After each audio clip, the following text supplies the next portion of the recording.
Hi friends, welcome to Commerce Bites. I hope you people are all doing well. So, നമ്മളിനി നോക്കിക്കഴിഞ്ഞാൽ നമ്മൾക്ക് ഇനിയുള്ളത് വെറും 30 ഡേയ്സ് ആണ്. ഈ ഒരു 30 ഡേയ്സ് നിങ്ങൾ നല്ല രീതിയിൽ ഹാർഡ് വർക്ക് ചെയ്ത് കഴിഞ്ഞാൽ, ഐ റിപ്പീറ്റ് ഹാർഡ് വർക്ക് ചെയ്താൽ എന്നല്ല ഞാൻ പറഞ്ഞത്, ഹാർഡ് വർക്ക് എന്നാണ് ഞാൻ പറഞ്ഞത്. ഈ ഒരു 30 ഡേയ്സ് നിങ്ങൾ നല്ല രീതിയിൽ ഹാർഡ് വർക്ക് ചെയ്ത് കഴിഞ്ഞാൽ നിങ്ങൾക്ക് ഈസിയായി തന്നെ ഈ ഒരു എക്സാം ക്രാക്ക് ഔട്ട് ചെയ്യാൻ പറ്റും. അതിനുള്ള സ്ട്രാറ്റജീസ് എല്ലാം ഞാൻ ഇതിന് മുന്നേ വീഡിയോസിൽ മെൻഷൻ ചെയ്തു പോയിട്ടുണ്ട്. ഇൻ ബിറ്റ്വീൻ ഞാൻ വീഡിയോസിൽ മെൻഷൻ ചെയ്യുന്നുണ്ട്, നിങ്ങളെ മോട്ടിവേറ്റ് ചെയ്യുന്നുണ്ട്. At the end of the day നിങ്ങളായിരിക്കണം നിങ്ങളുടെ മോട്ടിവേറ്റർ. എനിക്കത് വേണം എന്ന് നിങ്ങൾക്ക് അത്ര ഇമ്പോർട്ടൻസ് ഉണ്ട്, അത്ര എനിക്ക് വേണം എന്നുള്ളൊരു വാശിയുണ്ടെങ്കിൽ നിങ്ങളെന്തായാലും എൻ്റെ ഓരോരോ സ്റ്റുഡൻറ്റിനോടും ഞാൻ എടുത്തെടുത്ത് പറയുന്നു, നിങ്ങൾ ഓരോരുത്തർക്കും ഈ വരുന്ന ജാനുവരി 9, 2022 എക്സാം ക്രാക്ക് ഔട്ട് ചെയ്യാൻ പറ്റും. അത് അത്രയും ഇമ്പോർട്ടൻസ് ആണ്. എൻ്റെ ലൈഫിൽ ഇനി വേറെ ഒരു ചോയ്സ് ഇല്ല എന്ന് പറയുന്ന കുട്ടികൾക്ക് ഈ പ്രാവശ്യത്തെ എക്സാം എന്തായാലും ക്രാക്ക് ഔട്ട് ചെയ്യാൻ പറ്റും. അതല്ല എനിക്കിപ്പോൾ ഇതല്ലെങ്കിൽ വേറെ ഒന്നുണ്ട്, വേറൊരു ഓപ്ഷൻ ഉണ്ട്, ഞാനല്ലെങ്കിൽ വേറെ ജോലിക്ക് പോവും എന്ന് ചിന്തിക്കുന്നവർക്ക് ഇറ്റ്സ് നോട്ട് ഉള്ള കാര്യമാണ് ഞാൻ നിങ്ങളുടെ അടുത്ത് സീരിയസ് ആയിട്ട് പറയുന്നത്. So take it serious. നിങ്ങൾ അത്ര ഇമ്പോർട്ടൻസോട് കൂടി തന്നെ ഈ ഒരു എക്സാം അറ്റൻഡ് ചെയ്യാൻ ട്രൈ ചെയ്യുക. ഓക്കെ, സോ നൗ ഇന്ന് നമ്മളിപ്പോൾ ഡിസ്കസ് ചെയ്യാൻ പോകുന്നത് 4 important topics which is 100% sure topics ആണ്.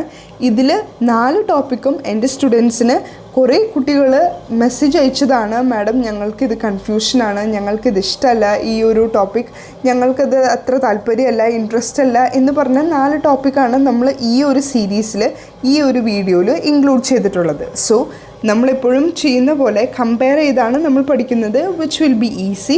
എനിക്ക് കുറേ അധികം കുട്ടികളുടെ മെസ്സേജ് കിട്ടി ദാറ്റ് ഇങ്ങനെ കമ്പയർ ചെയ്ത് പഠിക്കുമ്പോൾ ആ ടോപ്പിക്സ് കവർ ചെയ്യാൻ പറ്റുന്നുണ്ട്, അതുപോലെ തന്നെ അത് തമ്മിലുള്ള ഡിഫറൻസ് മനസ്സിലാക്കിയിട്ടാണ് മാഡം ഞങ്ങളത് പഠിക്കുന്നത് എന്ന് പറഞ്ഞ് എനിക്ക് കുറേ അധികം പോസിറ്റീവ് കമൻറ്റ്സ് കിട്ടി. Thank you so much for that. Keep supporting. Okay, so ഇപ്പോൾ നമ്മൾ ഡിസ്കസ് ചെയ്യാൻ പോകുന്ന ഒരു ടോപ്പിക് എന്ന് പറയുന്നത് ക്യാപിറ്റൽ റിസർവും റിസർവ് ക്യാപിറ്റലും. മോസ്റ്റ് ഓഫ് ദി സ്റ്റുഡൻസിന് ഒരു കൺഫ്യൂഷൻ ഉണ്ട്, അതായത് ക്യാപിറ്റൽ റിസർവും റിസർവ് ക്യാപിറ്റലും ഒന്നാണോ എന്നുള്ളത്. And it is absolutely wrong. Capital റിസർവും റിസർവ് ക്യാപിറ്റലും രണ്ടും ഡിഫറെൻ്റ് ആയിട്ടുള്ള ടേംസ് ആണ്. ഓക്കെ, സോ ഇനി നിങ്ങൾക്കത് കൺഫ്യൂഷൻ അടിക്കാൻ പാടില്ല, അതുകൊണ്ടാണ് റിപ്പീറ്റ് ചെയ്ത് പറയുന്നത്. ക്യാപിറ്റൽ റിസർവും റിസർവ് ക്യാപിറ്റലും രണ്ടും 2 ടേംസാണ്. ഓക്കെ, ക്യാപിറ്റൽ റിസർവ് എന്ന് പറയുമ്പോൾ ഞാനതിൻ്റെ ഫസ്റ്റ് പോയിൻ്റ് വായിക്കാം. Profits earned by the company through special transaction not available for distributing dividends to the share holders. So ഈ ക്യാപിറ്റൽ റിസർവ് എന്ന് പറയുന്നത് നമ്മൾക്ക് പ്രോഫിറ്റ്സ് ഏൺ ചെയ്യുമല്ലോ, ഒരു കമ്പനിയിൽ നിന്നാവുമ്പോൾ അവിടെ ഒരു പ്രോഫിറ്റ്സ് ഉണ്ടാവും, അതും ത്രൂ സ്പെഷ്യൽ ട്രാൻസാക്ഷൻ വഴി നമുക്ക് കിട്ടിയ കുറച്ച് പ്രോഫിറ്റ്സ്. ഓക്കെ, ആ പ്രോഫിറ്റ്സ് നമ്മൾക്ക് ഷെയർ ഹോൾഡേഴ്സിന് ഡിവിഡൻ്റായിട്ട് ഡിവൈഡ് ചെയ്ത് കൊടുക്കേണ്ട ആവശ്യം ഉണ്ടാവില്ല. ഓക്കെ, സോ ഈ ഒരു ക്യാപിറ്റൽ റിസർവ് എവിടെ നിന്നാണ് ക്രിയേറ്റ് ചെയ്തിരിക്കുന്നത് എന്ന് വെച്ച് കഴിഞ്ഞാൽ അത് ക്യാപിറ്റൽ പ്രോഫിറ്റ്സിൽ നിന്നാണ് നമ്മൾ കുറച്ചെടുത്ത് മാറ്റി ക്യാപിറ്റൽ റിസർവ് ആയിട്ട് മെയിൻറ്റെയിൻ ചെയ്യുന്നത്. പിന്നെ ഞാൻ വീണ്ടും പറയുന്നു, ഈ ക്യാപിറ്റൽ റിസർവ് എന്ന് പറയുന്നത് ആ പ്രോഫിറ്റ്സ് കുറച്ച് സ്പെഷ്യൽ ട്രാൻസാക്ഷൻ വഴി ഏൺ ചെയ്ത കുറച്ച് പ്രോഫിറ്റ്സ് ആയിരിക്കും. ഓക്കെ, ഇനി now moving to the next point പറയുകയാണെങ്കിൽ disclosure on equity and liability side of balance sheet under head reserves and surplus. ഈ ക്യാപിറ്റൽ റിസർവ് നമ്മുടെ ബാലൻസ് ഷീറ്റിൽ എവിടെയാണ് കാണിക്കുന്നത് എന്നാണ് പറഞ്ഞിട്ടുള്ളത്. അത് ഇക്വിറ്റി ആൻഡ് ലയബിലിറ്റി സൈഡിൽ, ബാലൻസ് ഷീറ്റിൽ ഇക്വിറ്റി ആൻഡ് ലയബിലിറ്റി സൈഡിൽ നമ്മൾ റിസർവ്സ് ആൻഡ് സർപ്ലസ് എന്ന് പറഞ്ഞ ഹെഡിലാണ് ഈ ഒരു ക്യാപിറ്റൽ റിസർവ് നമ്മൾ മെൻഷൻ ചെയ്യുന്നത്. ഓക്കെ, സോ പിന്നെ വേറൊരു ഇമ്പോർട്ടൻ്റ് ആയിട്ടുള്ള ഒരു കാര്യം, ഇതൊരു മാൻഡേറ്ററി ക്രിയേഷനാണ്. ഒരു കമ്പനി ആണെങ്കിൽ അവിടെ മസ്റ്റായിട്ട് ഈ ഒരു ക്യാപിറ്റൽ റിസർവ് നമ്മൾ മെയിൻറ്റെയിൻ ചെയ്തിരിക്കണം എന്നുള്ളത് റൂളാണ് എന്നുള്ളത് ഇമ്പോർട്ടൻ്റ് ആണ്. ഓക്കെ, അതിനായിട്ട് നോ സ്പെസിഫിക് കണ്ടീഷൻ, ഒരു സ്പെസിഫിക് കണ്ടീഷനും അവിടെ മെൻഷൻ ചെയ്തിട്ടില്ല. ഈ ഒരു ക്യാപിറ്റൽ റിസർവ് നമ്മൾ മെയിൻറ്റെയിൻ ചെയ്യുന്നതിൻ്റെ മെയിൻ റീസൺ എന്ന് പറയുന്നത് to write off fictitious assets and capital loss. എന്തെങ്കിലും ഒരു ഫിക്റ്റീഷ്യസ് അസറ്റ്സ് ഉണ്ട് അല്ലെങ്കിൽ ഒരു ക്യാപിറ്റൽ ലോസ് ഒക്കർ ചെയ്ത് കഴിയുമ്പോൾ നമുക്ക് റൈറ്റ് ഓഫ് ചെയ്യാൻ വേണ്ടിയിട്ടാണ് നമ്മൾ മെയിനായിട്ട് ഈ ക്യാപിറ്റൽ റിസർവ് യൂസ് ചെയ്യുന്നത്. ഓക്കെ, സോ നമുക്കിനി റിസർവ് ക്യാപിറ്റൽ എന്താണെന്നുള്ളത് നോക്കാം. റിസർവ് ക്യാപിറ്റൽ എന്ന് പറയുമ്പോൾ അത് It is a part of uncalled capital that is called upon only on event of companies liquidation. കമ്പനീൻ്റെ ലിക്വിഡേഷൻ്റെ ടൈമിൽ മാത്രം നമ്മൾ കോളപ്പ് ചെയ്യുന്ന ഒരു ടൈപ്പ് ഓഫ് ക്യാപിറ്റലാണ് റിസർവ് ക്യാപിറ്റൽ എന്ന് പറയുന്നത്. It is a part of uncalled capital. ഇത് നോട്ട് ചെയ്ത് വയ്ക്കുക. ഇത് ഒരു പ്രാവശ്യം ക്വസ്റ്റ്യനിൽ ചോദിച്ചു കണ്ടിട്ടുള്ളതാണ്. Reserve capital dash is a part of uncalled capital എന്നായിരുന്നു ക്വസ്റ്റ്യൻ. സോ സ്റ്റുഡൻസ് എല്ലാവരും എഴുതിയത് ക്യാപിറ്റൽ റിസർവ് എന്നാണ്. പക്ഷേ ക്യാപിറ്റൽ റിസർവ് അല്ലല്ലോ ഇതിൻ്റെ ആൻസർ. റിസർവ് ക്യാപിറ്റലാണ് ഈ ഒരു പെർട്ടിക്കുലർ പോയിൻറ്റിൻ്റെ ആൻസർ വരുന്നത്. ആൻഡ് ഈ ഒരു സംഭവം ക്രിയേറ്റ് ചെയ്തിരിക്കുന്നത്, ഈ ഒരു ക്യാപിറ്റൽ ക്രിയേറ്റ് ചെയ്തിരിക്കുന്നത് ഔട്ട് ഓഫ് ഓതറൈസ്ഡ് ക്യാപിറ്റലാണ്. ഓതറൈസ്ഡ് ക്യാപിറ്റൽ നിന്നാണല്ലോ ഇഷ്യൂഡ് ക്യാപിറ്റൽ അങ്ങനെ ഡിവൈഡ് ചെയ്ത് പോകുന്നത്. സോ ഇത് ക്രിയേറ്റ് ചെയ്തിരിക്കുന്നത് ഓതറൈസ്ഡ് ക്യാപിറ്റലിൽ നിന്നാണ്. അപ്പോൾ നമ്മുടെ ക്യാപിറ്റൽ റിസർവ് എന്തിൽ നിന്നാണ് ക്രിയേറ്റ് ചെയ്തിരിക്കുന്നത്? ക്യാപിറ്റൽ പ്രോഫിറ്റിൽ നിന്ന്. ഇനി ഈ റിസർവ് ക്യാപിറ്റൽ ഡിസ്ക്ലോസ് ചെയ്യുമോ എന്നുള്ള ഒരു പോയിൻ്റാണ്. It is not disclosed at all. ഒരിക്കലും അത് ഡിസ്ക്ലോസ് ചെയ്യില്ല, കാണിക്കില്ല ബാലൻസ് ഷീറ്റിൽ.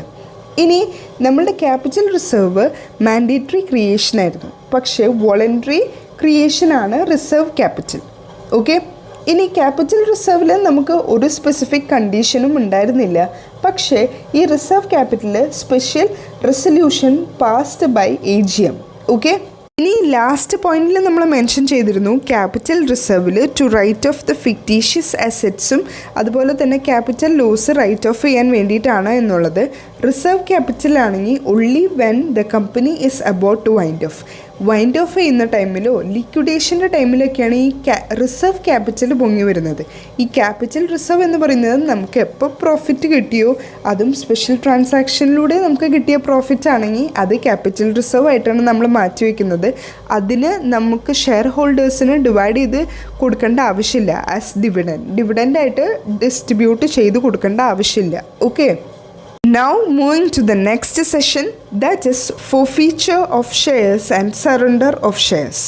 ഇതിൻ്റെ കുറച്ച് ഇമ്പോർട്ടൻ്റ് ആയിട്ടുള്ള പോയിൻറ്റ്സ് മാത്രം, കുട്ടി പോയിൻറ്റ്സ് മാത്രമാണ് ഞാനിപ്പോൾ ഇൻക്ലൂഡ് ചെയ്തിരിക്കുന്നത്. ഫോർഫീച്ചർ ഓഫ് ഷെയർസ് ഞാൻ ഇൻ ഡീറ്റെയിൽ ആയിട്ട് വേറൊരു വീഡിയോ അപ്ലോഡ് ചെയ്യുന്നതാണ്. Okay, so wait for that.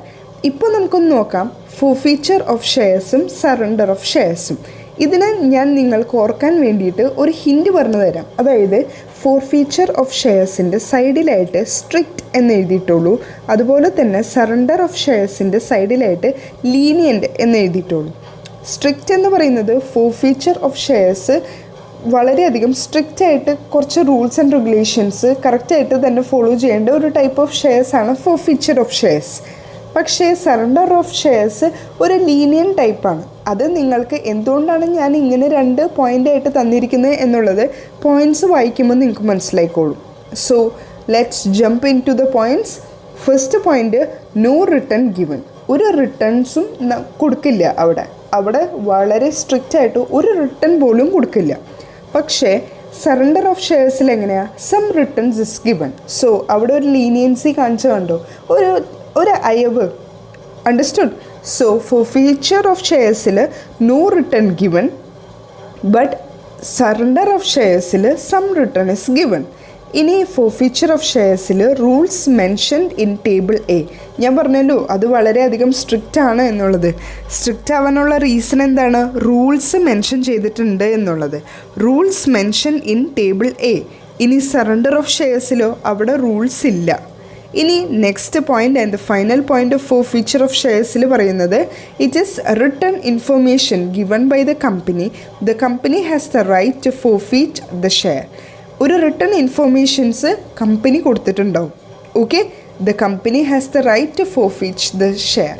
കമ്പനിക്കാണ് right ഉള്ളത് എന്തിന്? ഷെയർ ഫോർഫീറ്റ് ചെയ്യാനായിട്ട്.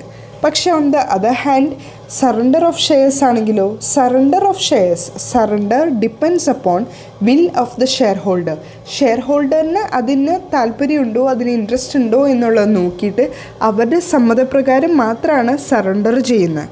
ഓക്കെ, ഏകദേശം നിങ്ങൾക്ക് ഈ ഒരു ഫോർഫീച്ചർ ഷെയർ എന്താണ്, സറണ്ടർ ഓഫ് ഷെയർസ് എന്താണ് എന്നുള്ളൊരു ഐഡിയ കിട്ടിക്കാണും. അത് തന്നെയാണ് എൻ്റെ മെയിൻ എയിം. ഏകദേശം നിങ്ങൾക്കൊരു ഐഡിയ കിട്ടിയാൽ മതി.